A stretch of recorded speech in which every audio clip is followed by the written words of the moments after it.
What is up, everybody? Welcome back, Foxbody Garage.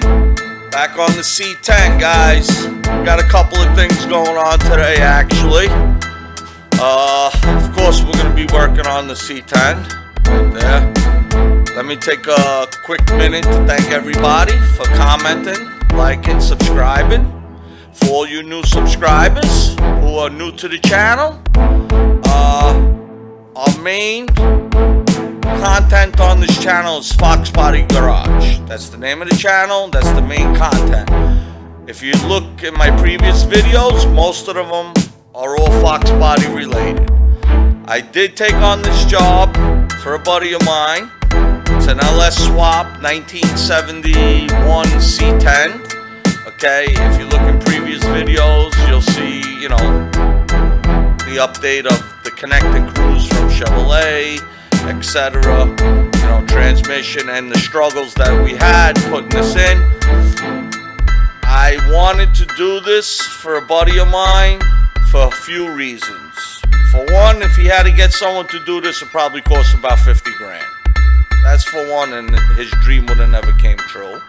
Two, I would like to see the LS engine and the experience of putting one in and getting it started and all that stuff. And it's a learning process for me. I know a lot of people like to put LSs and Mustangs and Fox bodies. Listen, for each his own. That's what you like, that's what you want to do it. Do I think it's a smart idea? No, I don't.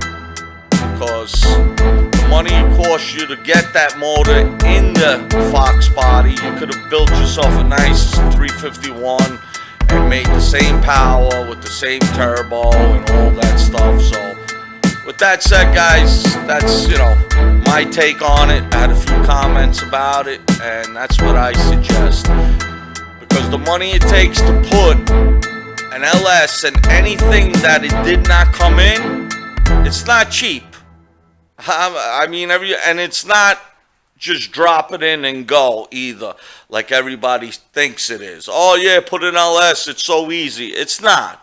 There's a lot of modifications and a lot of fabricating, and it's just not a drop-in deal. So if you got a Foxbody Mustang and you want to go fast and your stock 302 block, HO block ain't cutting it, you're better off just putting a 351 Windsor, stroke it out, put a turbo.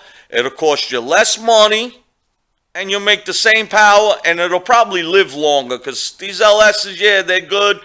You make 750, 800 with them safely, I think, and they don't pop under boost.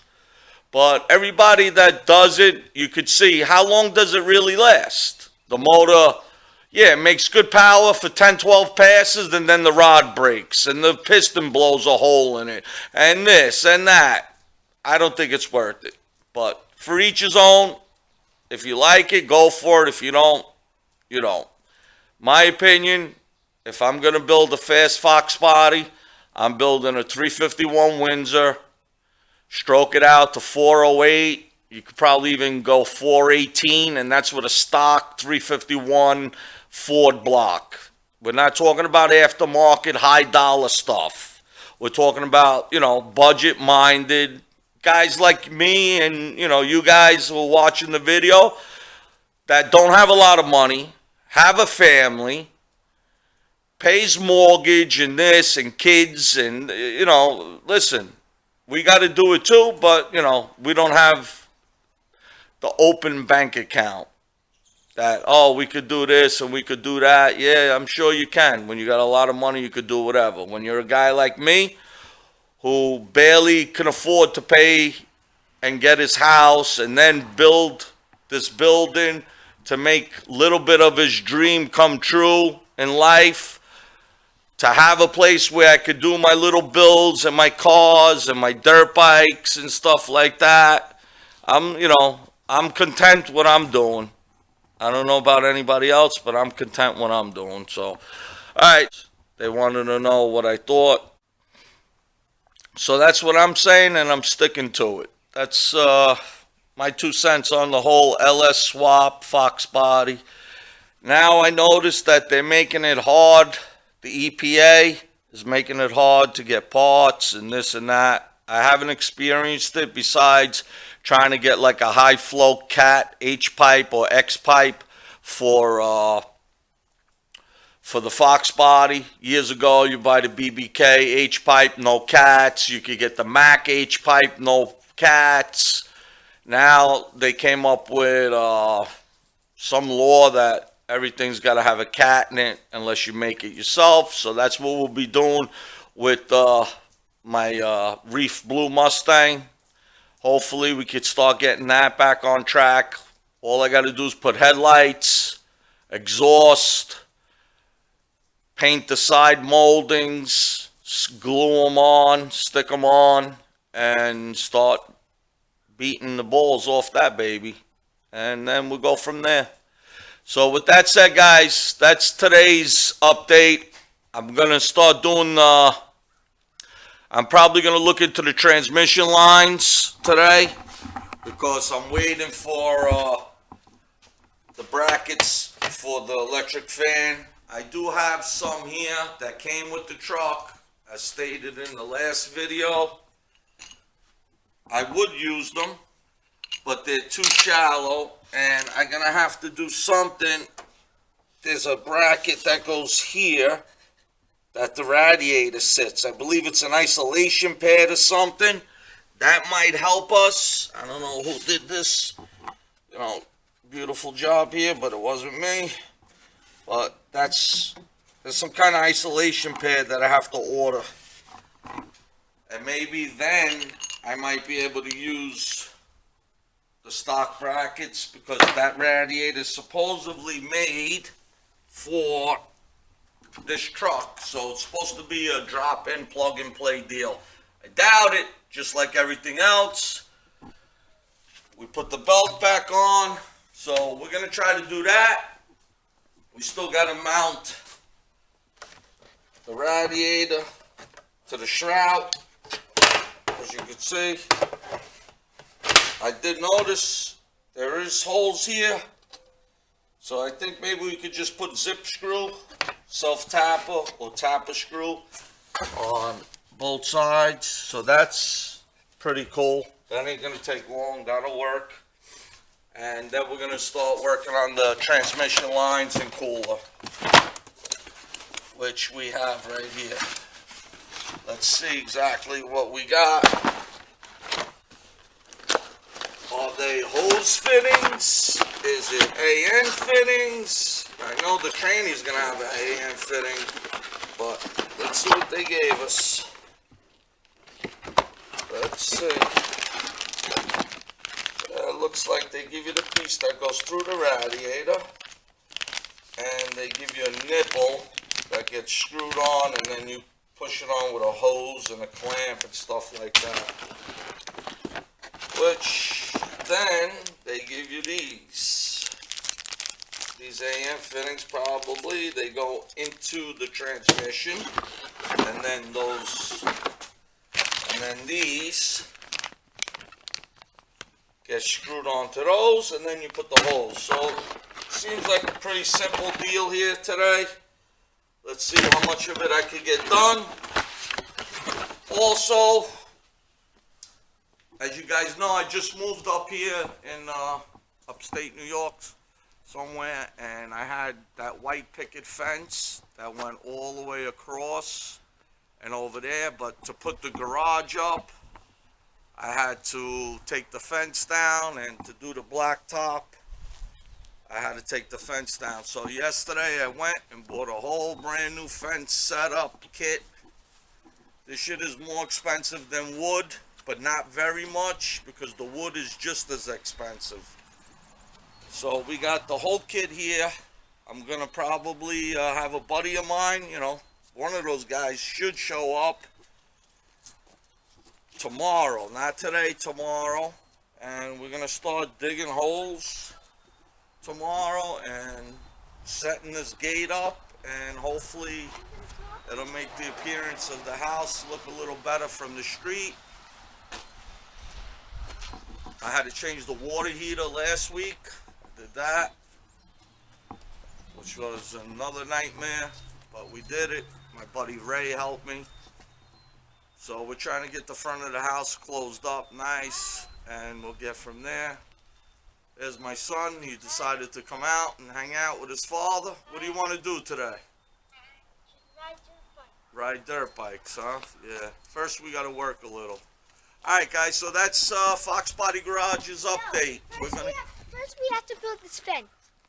We got to build the fence first? Or do you want the guy to make it? That ain't happening today, buddy. That'll be tomorrow. Wait, there's a big E on it. There's a big E on it. All right, cool. All right, guys. Like I said, Foxbody Garage, that's what we're up against. Let's see if we can get some work done on this C10, get that transmission cooler mounted and lines ran, and see what we need, what we have, what we don't have, and all that nice stuff. So stay tuned, and we'll be back with an update.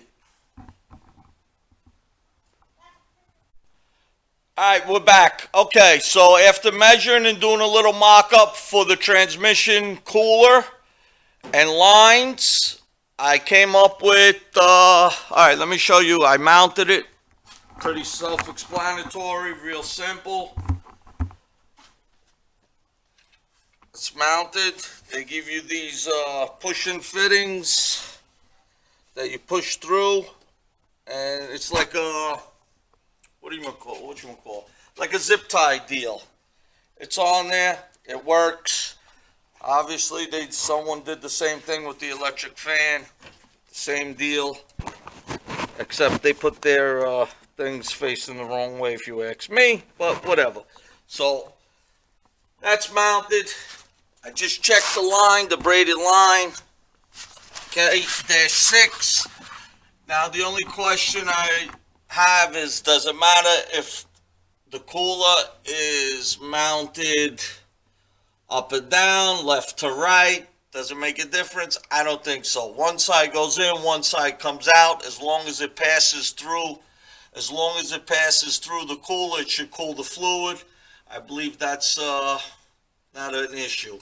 But in case there is anybody, you could put it down in the comment, let me know. We can always change it if we have to, but I don't believe it's going to be a problem.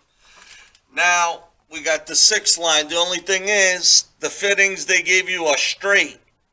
If I put a straight fitting, the hose is going to start here, and then the bend, it's going to be underneath the bumper. It's not going to look nice, so we're at a standstill because they only gave me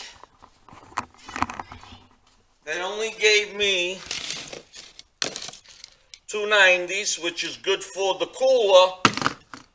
Well, that's a 45. There's the 290s. They gave us 290s, which is good. I can make the lines for the cooler, but then they gave me straights for the transmission. So now, if I put this, hold on, let me get under here. I don't know if you guys could see it, but we're going to get a decent view out of it, okay? As you can see, the 2 red nipples, okay? That is the transmission pressure line and return. If I put these here, and then with the line, I'm going to make a big loop, and it probably could go underneath, you know, on the frame rail of the truck. That might work. Or I just hold off, I get 290s, and I make it go straight through, straight shot that way, which I prefer, because we don't know exactly what's going to go on with this exhaust yet. How that's going to work out, that's going to be another story with the exhaust. So I'm leaning towards getting 2 more 90s. One for here, one for there. Shoot it straight through here. Keep it close to the motor. Added the exhaust way and all that stuff into the cooler. So we're at a standstill right now for the tranny cooler. I'm going to go to the local auto parts or speed shop up here, see if we can get something. If not, we got to order it. And the build continues, guys. That's what we did. That's what we're doing. Also, I'm going to start. Sorry for the camera work, guys. I'm a one-man show, man. What can I tell you? Okay, also for the shifter. got the shifter kit here. That's got to be hooked up to the transmission somehow also. This cable keeps falling in the way of the camera. Apologize. So that's going to go on to the shifter, the column shift, and get connected to the 6L80E. Supposedly, shifter column linkage trans. 6L80E, adjustable column arm kit. It says right there, so this should work. If it works as advertised or not is a different story, but probably going to start opening that and mock that up next.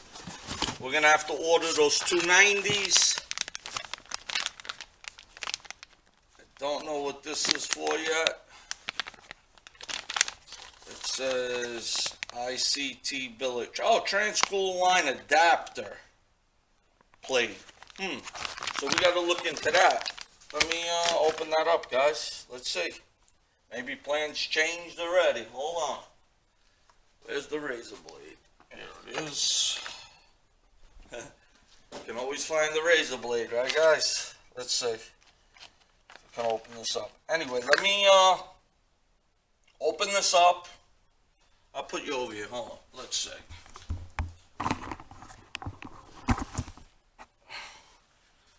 How you doing? All right, so that's the deal, guys. Let's see what we got. Let's see what we got for the transmission adapter. Okay. I see, said the blind man. So what they give you is they give you the adapter plate that goes to the block, and then they give you these fittings here that you could use. I'm gonna open it. I'll show you. Yeah, we're not doing it like that. We're not doing it like that. They give you these fittings here. I don't know if you can see them. They give you these so you could push the hose on and use a clamp. We're not doing that. We're using all Russell AM fittings. So that's not going to happen. So that's the kit that came with, I guess, the transmission cooler. I'm not really sure. But we're definitely not doing that. We're just going to screw in 290s right into the tranny with the braided line right into the transmission cooler with 290s, and that's it. It's going to be simple if I had the right fitting. Don't have the right fitting, we have to order it. So the plan still continues the same. I got to order 2 fittings,